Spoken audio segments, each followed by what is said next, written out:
Hello guys, welcome back উজার Bengali delicious রেসিপিতে। তো আজ আমি ঈদ উপলক্ষে বানাবো হচ্ছে পোলাও। এখানে সেরা বসিয়ে দিয়েছি, সেটাতে ধনা, পেঁয়াজ, তেজপাতা আর একটু লবণ দিয়ে এটাকে চাপিয়ে দিয়েছি। এখানে নিয়েছি দুটো পেঁয়াজ, গরম মশলা, কাজু আর যে তেজপাতা তেলে দেবো। এই যে এখানে দেখতেই পাচ্ছেন আমি হাঁড়িতে করছি। আমার এখানে 1 কিলোর মতন চাল আছে। অবশ্যই আমার ভিডিওটা দেখবেন আর জানাবেন কেমন হয়েছে, আর comment, like, subscribe and share অবশ্যই করবেন। লাস্টে দিয়ে দিলাম হচ্ছে ঘি। আমার পোলাও ইজ রেডি। আজ আমরা পোলাও বানাচ্ছিলাম আমি আর আমার শাশুড়ি মিলে। খুব সুন্দর হয়েছিল পোলাওটা, খুব সুন্দর smell বেরোচ্ছিল।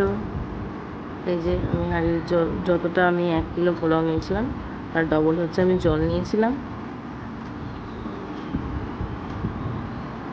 Pulao is my ready. দেখতেই পাচ্ছেন সুন্দর। একটু পরে আবার একটু লবণ দিলাম টেস্ট করে। এটা হালকা ঠান্ডা হলে এটা একবারে ঝরঝরে পোলাও হয়ে যাবে। তো অবশ্যই দেখবেন আমার ভিডিওটা কেমন হয়েছে পোলাওয়ের। আপনারাও কি বাড়িতে এইভাবেই করেন? আমাকে অবশ্যই কমেন্টে জানাবেন আর পাশে থাকবেন। Tata, by.